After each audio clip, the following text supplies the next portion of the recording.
Normally I don't talk about myself, but you know what? If COVID can throw the rules out the window, why can't I? Right. And Right. it was strange because I remember you told me you knew who I was long before I knew who you were. And to illustrate just how much you grew as an athlete, I have a copy of the breakdown in your freshman season, and they misspelled your surname. Really. Oh, Right. So they, instead of ending in IE, they put in EY, and it's like, that seems crazy now. But I don't think I saw you. The first time I saw you play, I think was the 2015 state championship run. yep. Because Because, our oh, well, interview. no, I take it back. I was there for 2013, but that was, Nia Coffey's last year, and it was, kind of her send off, if you will, along some of the others. And TT was a big part of that team as well. And I think you got in a little bit, but Yeah. No, yeah, I was in. Oh, that 2013 year. That was the year that Varaya and TT Varaya ended up tearing her ACL against Bloomington Kennedy, like our fourth game, and then TT was in and out with her injury, her meniscus injury, I believe. And so I was actually thrown into the fire. I was completely thrown into the starting lineup that year, and it fueled my entire career. So, like, yeah, yeah, I played that year. I know you did. It's just my memory is a bit fuzzy because it was 7 years ago. Then I got to see you on display in 2015, and especially your performance against Eastview, Mhm. which was kind of a fun rivalry in itself. The 2 years they met, you won in 2015, Hopkins won, or Never beat you won that. 2015, Eastview won 2018. The last time Page lost a state championship, and that in itself can just lend to how hard it is to win. Yeah, then I do the interviews, and then I just saw you. Oh, that's right, because you had chosen a college, and I still really didn't know who you were. And I remember a meeting we had years later where you said, "Yeah, I watched your games at South and all these other ones." So it was just really, really surreal that I'm discovering one of these longtime fans I never knew about, and how that just morphed into a thing. I mean, we both are basketball fans, so we have that connection, but there's a part of me going like, this is a strange and unusual friendship because we never really crossed paths until I got into broadcasting. Yeah, yeah, and I mean, and I've also actually touched on even the things you've done for me in terms of broadcasting. I didn't come in, I didn't actually in like I didn't major in journalism, but actually intended to.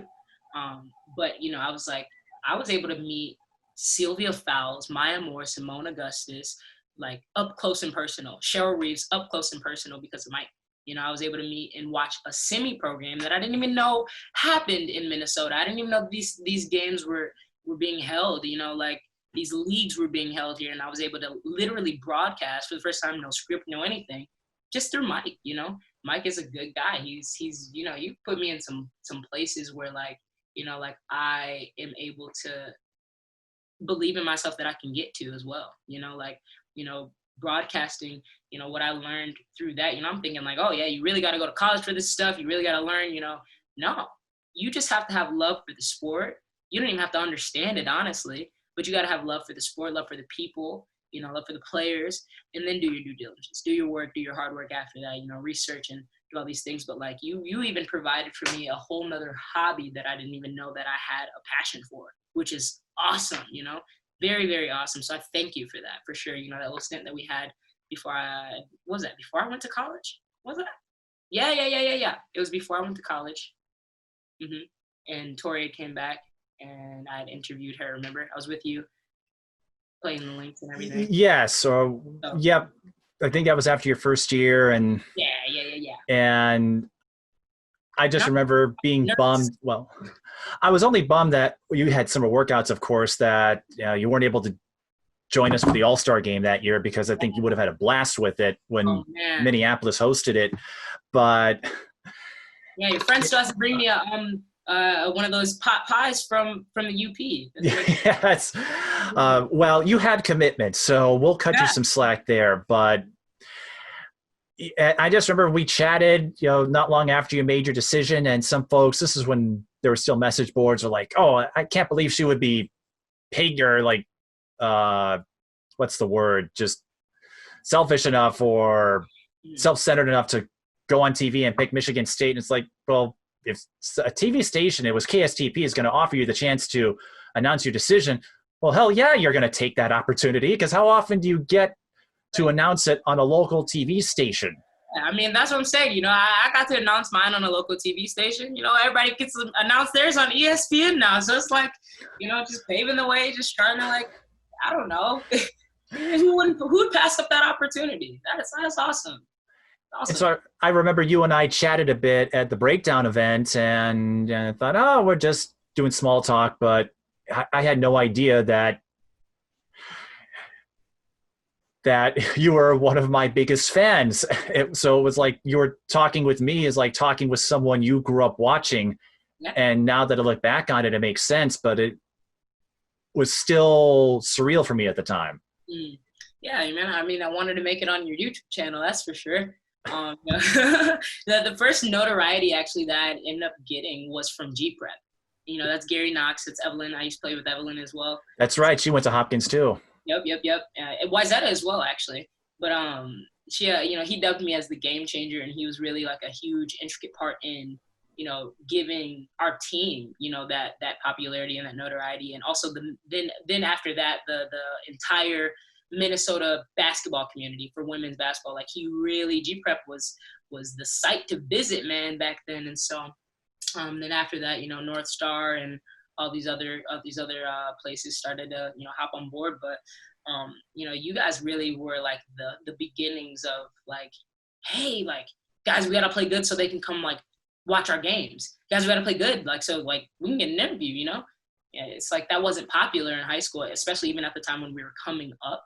And then it, you know, became like super popular afterwards. And yeah, man, you've been around for me for a while. Did you ever? I'm pretty sure, because I used to watch Rachel Bannum on YouTube a lot.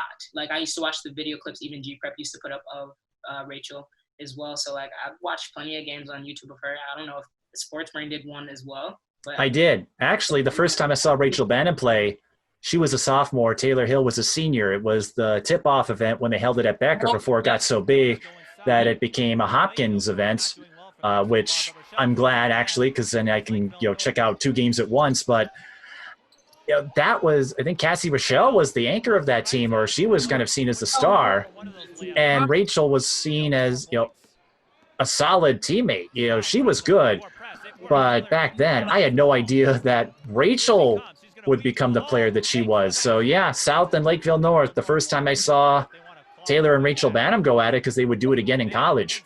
Mm-hmm. And then after, you know, Epi Azulu was on that team.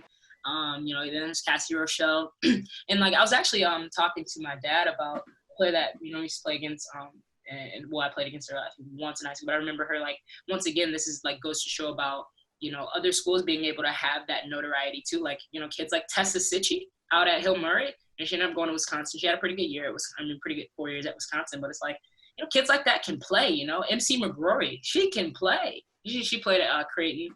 But like, you know, it's funny because once again, like I said, like, I'm dawning on all these names that I didn't even realize I like really looked up to, really looked at, you know. Like, I was on that site on G-Prep every day, like trying to figure out how to move up the rankings, you know, because rankings became important at the time, like super important. And I just want to be ranked.